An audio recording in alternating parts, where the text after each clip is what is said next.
Chapter 17. Fun in the Home. What makes you Americans hurry so? Asked a distinguished foreigner on visiting this country. This is not living, it is merely existing. The American people as a rule take life too seriously. They do not have half enough fun. Europeans look on our careworn, solemn-faced people as on pieces of machinery run at forced speed and which squeak for lack of oil. Life has become so strenuous in this country that even Edward Everett Hale, late chaplain of the United States Senate, was allowed only 1 minute for prayer, excepting on extraordinary occasions. With us, the hurry habit has become almost a disease.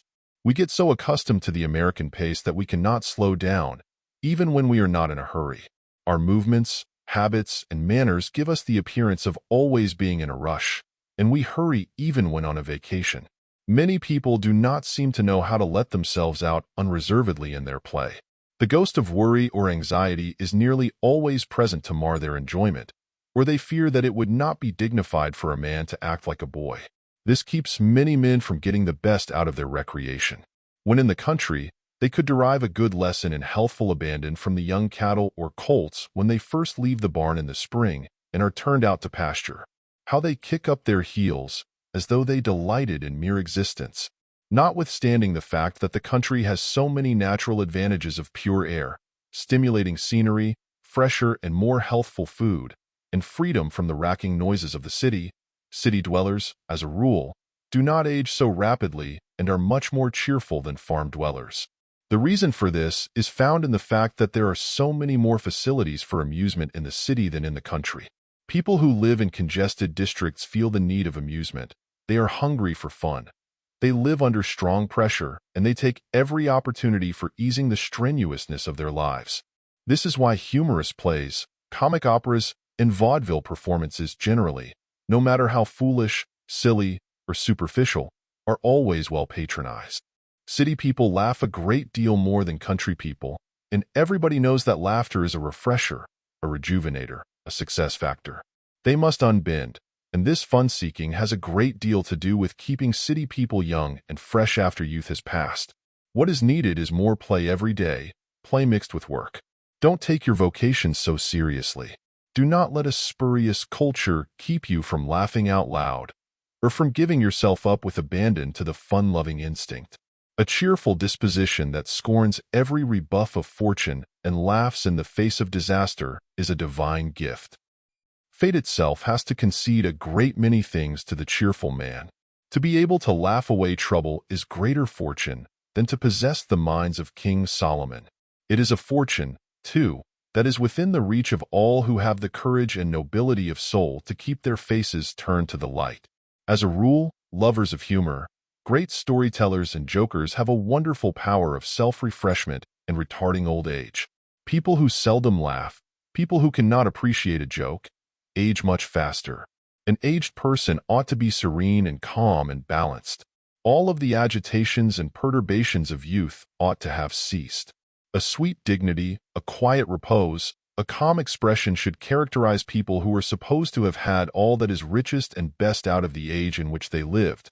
But quite the contrary is true. In a restaurant, recently, I saw an old man who was so nervous that he could scarcely eat. He was constantly drumming on the table with his fingers, taking hold of things and dropping them, twitching his elbows and his knees and moving his feet. Yet he was drinking the strongest coffee in order to quiet his nerves. It was really pitiable to see an old man who ought to be the very embodiment of wisdom, of dignity, and of repose, fidgeting as though he had St. Vitus's dance, with no serenity, no balance, no physical poise. In ancient Germany there was a law against joking. "It makes my men forget war," said the king. Sad, serious faces are seen everywhere in Christendom, lest they forget business, dollar-chasing. When Dennis, the light-hearted soldier of fortune in Charles Reade's The Cloister and the Hearth, saw a friend with the blues or discouraged, he used to say, "Courage, comrade, the devil is dead." This is a good motto to adopt.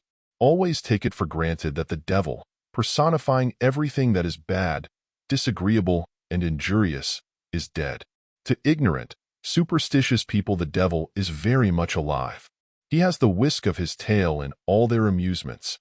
But to people who have their eyes open, who think the devil is dead. Whatever your lot in life, keep joy with you. It is a great healer. Sorrow, worry, jealousy, envy, bad temper create friction and grind away the delicate human machinery so that the brain loses its cunning. Half the misery in the world would be avoided if people would make a business of having plenty of fun at home, instead of running everywhere else in search of it. Now for rest and fun. No business troubles allowed here. These are good home-building mottos. When you have had a perplexing day, when things have gone wrong with you, and you go home at night exhausted, discouraged, blue, instead of making your home miserable by going over your troubles and trials, just bury them.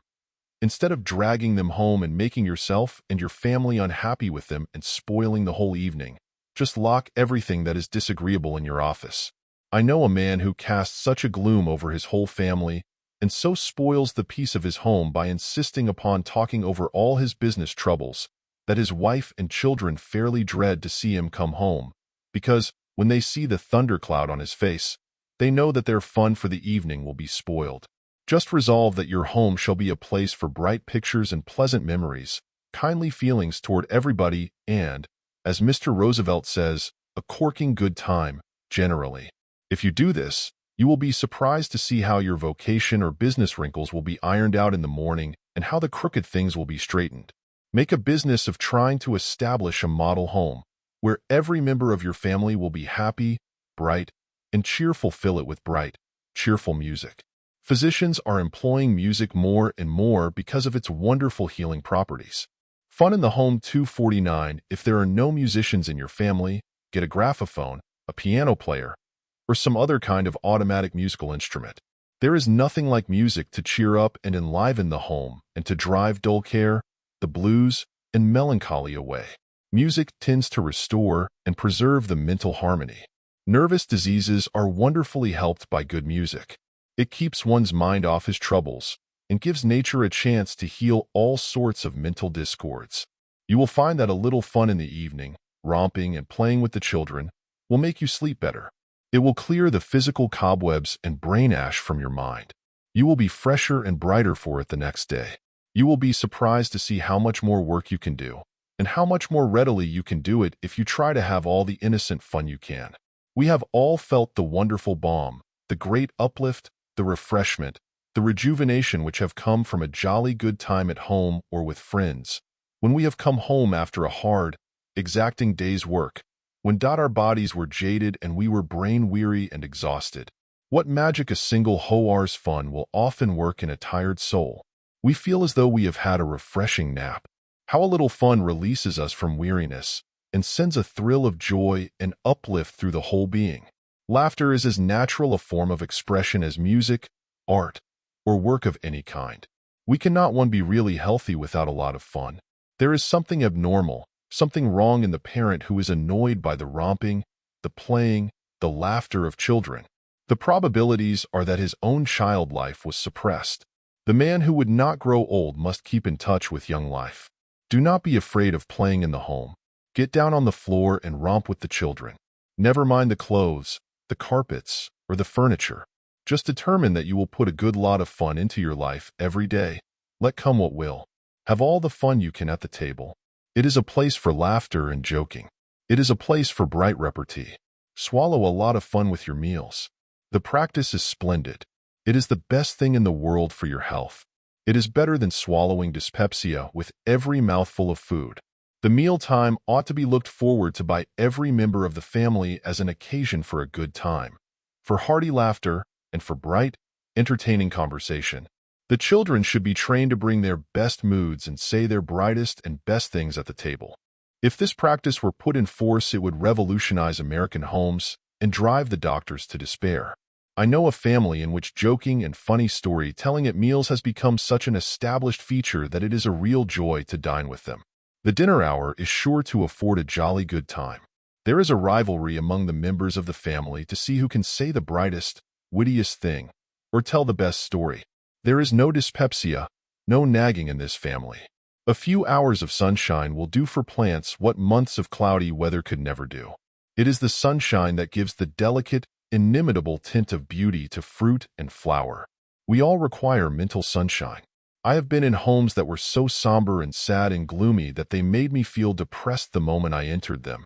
Nobody dared to say his soul was his own, and to laugh out loud was regarded almost as a misdemeanor. If the children made any noise, they were told to stop, sit down, hush up, or be quiet. Everybody who attempted to have a little fun was promptly squelched. One felt, even though it was not seen, that this sign was everywhere about the house. No joking allowed here. Laughter forbidden. No romping or playing here. Life is too short and too serious a matter for such frivolity. Besides, the furniture might be scratched, bric-a-brac might be broken, or the children's clothes soiled or rumpled. A little while ago, I was a guest in the home of a large family where the mother was of the nervous, fretful, trouble-borrowing kind of women, who neither enjoys herself nor will let others enjoy themselves. There was scarcely 5 minutes during my stay that she was not correcting, repressing, scolding, or nagging one of the children. It did not seem to make any difference what they were doing. She would tell them not to do it. If a child stood in an open doorway or near an open window, she was sure he would get his death of cold. He must not eat this, he must not make a noise, he must not play. He must not do this, and he must not do that. She kept on repressing her children in this manner throughout the evening, until they were very nervous and fretful. The result of this constant repression is that there is not a really normal child in the family. There is a sort of hungry, unsatisfied look in the faces of every one of them. They give one the impression that they long to get away from their mother and to let themselves out in laughter and play to their heart's content. It is worse than cruel. It is a crime to crush the childhood out of any life, to suppress the fun-loving instinct, which is as natural as breathing, for no wealth or luxuries in later life can compensate for the loss of one's childhood. We have all seen children who have had no childhood. The fun-loving element has been crushed out of them. They have been repressed and forbidden to do this, and that so long that they have lost the faculty of having a good time. We see these little old men and women everywhere. Children should be kept children just as long as possible. What has responsibility, seriousness, or sadness to do with childhood? We always feel indignant, as well as sad, when we see evidences of maturity over seriousness, care, or anxiety in a child's face, for we know someone has sinned somewhere. The little ones should be kept strangers to anxious care, reflective thoughts, and subjective moods. Their lives should be kept light, bright, buoyant, cheerful, full of sunshine, joy, and gladness. They should be encouraged to laugh, and to play, and to romp to their heart's content. The serious side of life will come only too quickly, do what we may to prolong childhood. One of the most unfortunate things I know of is the home that is not illuminated by at least one cheerful, bright, sunny young face that does not ring with the persistent laughter and merry voice of a child. No man or woman is perfectly normal who is distressed or vexed by the playing of children. There was something wrong in your bringing up if it annoys you to see children romping, playing, and having a good time. If there is a pitiable sight in the world, it is that of parents always suppressing their children, telling them not to laugh, or not to do this or that, until the little things actually lose the power of natural expression. Joy will go out of the life when continually suppressed. The first duty we owe a child is to teach it to express itself, to fling out its inborn gladness and joy with as much freedom as the bobolink when it makes the whole meadow glad with its song. Laughter, absolute abandon, freedom, and happiness are essential to its health and success. These are a part of its nature. It cannot be normal without them. Suppression of the fun-loving nature of a child means the suppression of its mental faculties. The mind will not develop normally under abnormal conditions. There is every evidence in a child's nature that play is as necessary to its normal, complete development as food, and if the fun-loving faculties are suppressed, the whole nature will be strangled. Play is as necessary to the perfect development of a child as sunshine is to the perfect development of a plant. The childhood that has no budding and flowering, or only a partial unfolding of its petals, will have nothing but gnarled and pinched fruitage. The necessity for play in the very beginning of a child's development is shown by the fact that the instinct to play is so strong in all young life, including the entire animal kingdom. Most homes are far too serious. Why not let the children dance and play to their heart's content? They will get rubs enough, knocks enough in the world. They will get enough of the hard side of life later. Resolve that they shall at least be just as happy as you can make them while at home, so that if they should have unfortunate experiences later, they can look back upon their home as a sweet, beautiful, charming oasis in their life, the happiest spot on earth. Let them give vent to all that is joyous and happy in their natures, and they will blossom out into helpful men and women instead of sedate, suppressed, sad, melancholy natures. Spontaneity, buoyancy, the bubbling over of animal spirits are worth everything in one's education. Children who are encouraged in self-expression of their play instinct will make better businessmen, better professional men, and better women in any walk of life. They will succeed better and have a better influence in the world than those who are repressed. Only the happiest children can make the happiest and most useful citizens. You cannot give children too much heart sunshine, too much love. They thrive on fun. It is their normal food, and the home is the place above all others where they should get an abundance of it. Someone has said that if you want to ruin your children, let them think that all mirth and enjoyment must be left on the threshold when they come home at night. When once the home is regarded only as a place in which to eat, drink, and sleep, the work is begun which often ends in degradation. Children who have no childhood often develop hard, cold, unsocial dispositions which are a great handicap to their success later in life. A happy childhood is an imperative preparation for a happy maturity. The disposition, the cast of mind, the whole life tendencies are fixed in childhood. An early habit of cheerfulness, the fun-loving habit, has a powerful influence over the mature man and his career. A happy childhood is the best possible protection against ill health, unhappiness, and failure. The best possible protection against development of handicapping peculiarities, idiosyncrasies, and even insanity. A large percentage of the people in the insane asylums did not have a happy childhood. It is of immense importance to teach children to avoid unpleasant, disagreeable, soul-harrowing books.